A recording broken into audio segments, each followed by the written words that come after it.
1980년대와 90년대 우리 해군은 북방 한계선 NLL을 수호하고 북한의 간접성과 고속정을 상대한다는 목적으로 울산급 호위함 9척, 동해급과 포항급 초계함 28척을 건조해 연안작전의 핵심 전력으로 운용해왔습니다.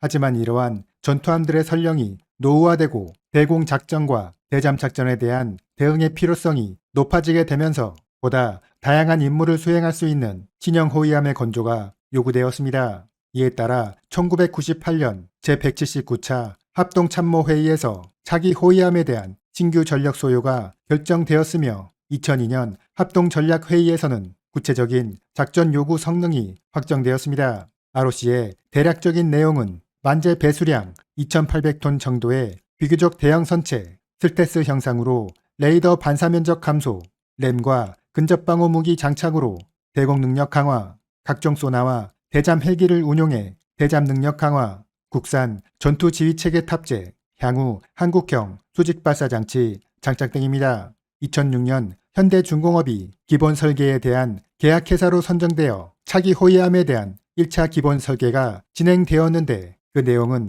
다음과 같습니다. 만재 배수량 3,100톤으로 기존 울산급 호위함보다 1,000톤 정도 크고 관개토 대항함보다는 약간 작다. 스텔스성을 높이기 위해 현측 통로를 내부에 수납하고 상부 구조물의 경사가 3도에서 5도를 유지하도록 한다. 향후 예산이 확보되면 한국형 수직 발사 장치를 설치할 수 있는 여유 공간을 마련한다. 헬기 착륙 갑판을 280제곱미터로 해 관개토 대항급과 동급의 크기를 유지한다. 이렇게 차기 호위함의 1차 기본 설계가 완성되었지만 이를 접하게 된 해군은 입장이 난처할 수밖에 없었습니다. 호위함 한 척당 3천억 원 정도의 예산이 할당된 상황에서 1차 기본 설계안을 그대로 적용하면 건조 예산이 초과될 것이 분명해 보였기 때문입니다. 한정된 예산 안에서 차기 구축함과 고속정 사업, 상륙함과 같은 지원함까지 확보해야 하는 해군 입장에서 연안 방어를 위한 호위함 사업의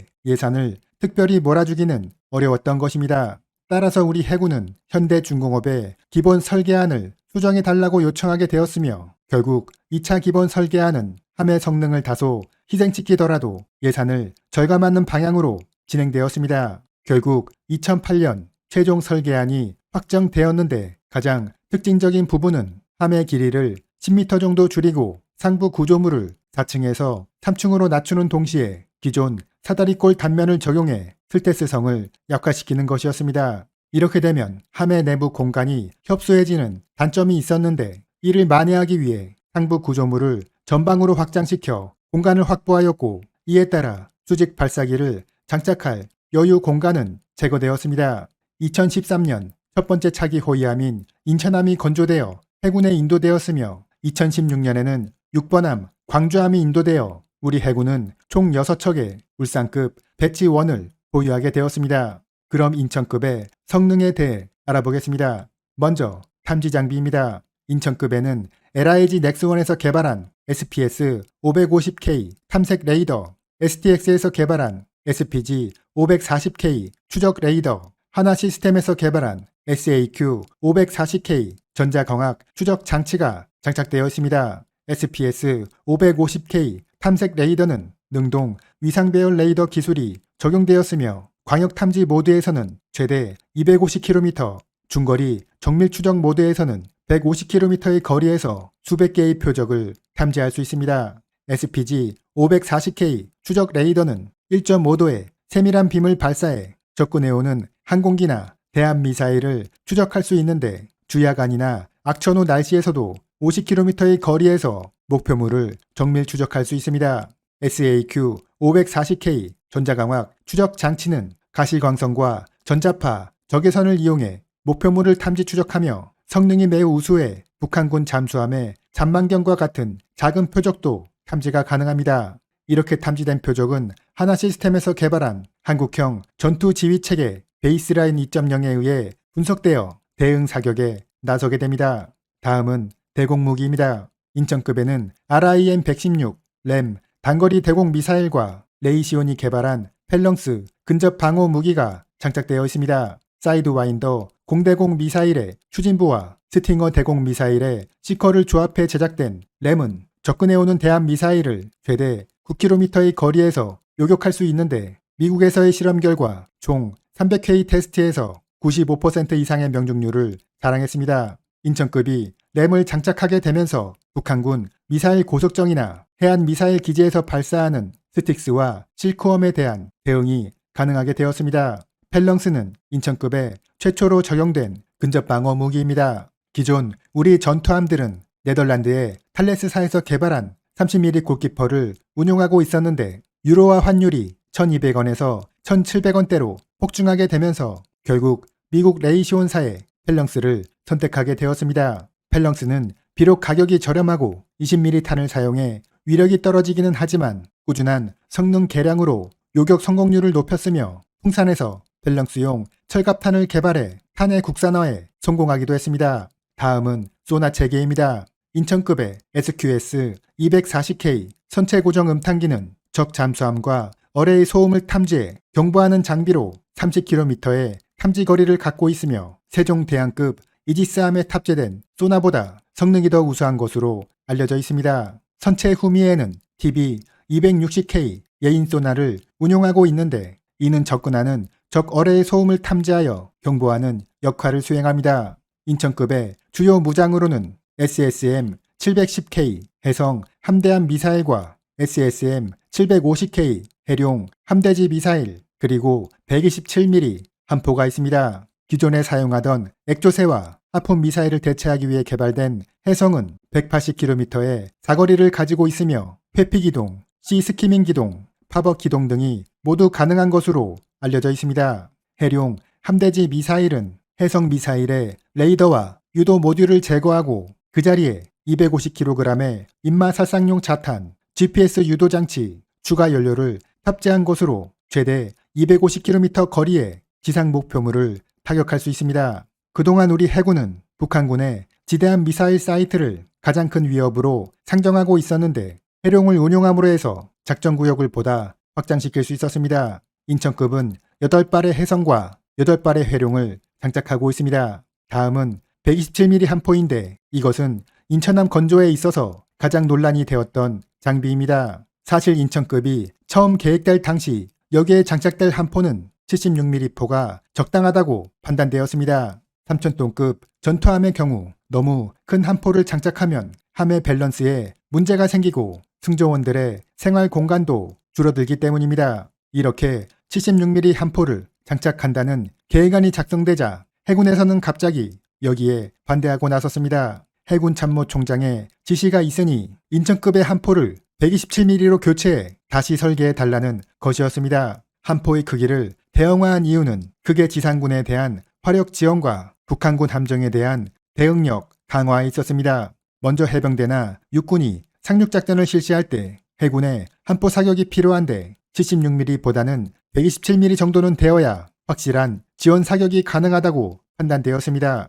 또한 제2연평해전을 기점으로 북한군 함정도 76mm 함포로 점차 화력을 강화해 나가고 있고 두께 30mm 정도의 장갑판을 두르는 등 방어력을 강화하는 작업도 병행하고 있어 우리 해군이 이에 대응하기 위해서는 127mm 정도의 함포를 보유해야 전력 우위를 유지할 수 있다고 예측되었던 것입니다. 76mm와 127mm 함포의 성능을 비교해보면 대지상 사거리는 18km와 23km, 대수상 사거리는 8km와 16km, 대공 사거리는 4km와 12km, 피해 효과는 127mm가 무려 4배나 강력하다고 할 수 있습니다. 물론 127mm가 더 강력한 함포인 것은 분명하지만 문제는 이 포를 장착할 인천급이 너무 작다는 것이었습니다. 따라서 설계자들은 함정을 전면 재설계하는 작업에 돌입하게 되는데 그 결과 함의 스텔스선과 승조원들의 거주 공간을 대폭 축소해야 한다는 결론에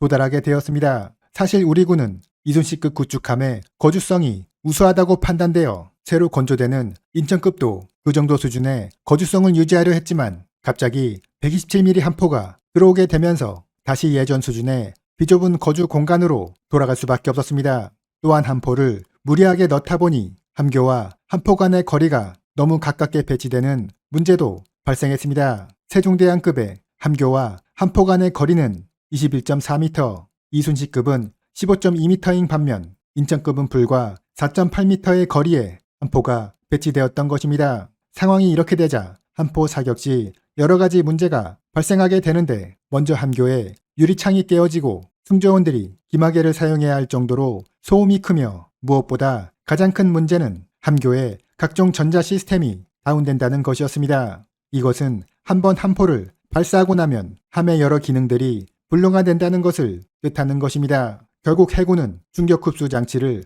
곳곳에 설치하고 내충격성이 강한 하드 디스크를 새롭게 장만하고 나서야 이 같은 문제를 해결할 수 있었습니다. 이렇게 인천급은 함의 기본 설계에 있어서 일부 시대에 역행하는 모습을 보이기도 했지만 몇 가지 신기술도 적용되었는데, 그것은 바로 폭발 강화 격벽과 적외선 신호 감소 기술입니다. 제2차 연평해전과 천안함 사건을 통해 함의 안전에 대해 연구를 지속한 우리나라는 세종대왕함부터 이중 격벽과 방탄유리, 파편 확산, 방지벽 등 각종 방탄화 작업을 실시해 왔습니다. 이러한 폭발 강화 격벽이 인천급에도 그대로 적용되었는데, 이로 인해 45mm 이상의 국폭탄이 명중해도 피해를 더 이상 확산시키지 않을 수 있습니다. 또한 일반적인 함정들은 복잡한 전선들이 외부에 노출되어 유사시 승조원들에게 피해를 주는 경우가 있었지만, 인천급은 모두 보호판으로 덮여 있고 전선도 방염 처리되어 있어 화재에 강한 모습을 보이고 있습니다. 인천급에 적용된 적외선 신호 감소 기술은 함정의 온도가 주변 해수의 온도보다 섭씨 5도 이상 높아지면 일종의 스프링쿨러가 작동해 바닷물로 선체를 식히는 것인데, 이로 인해 적이 발사하는 적외선 추적 미사일로부터 함을 보호할 수 있습니다.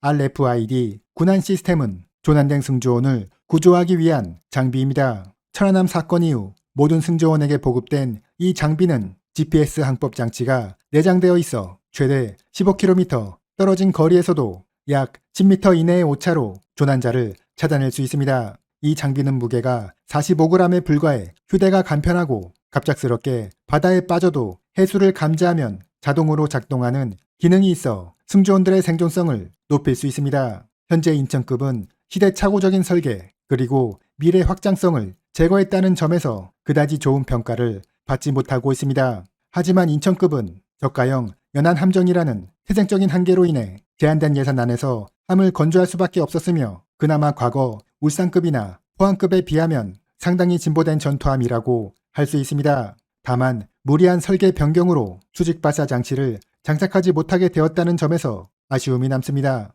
이러한 인천급에 대한 아쉬움은 후속하는 대구급이나 충남급 건조에 그대로 반영되어 우리는 이제 세계 최고 수준의 호위함 전력을 보유할 수 있게 되었습니다.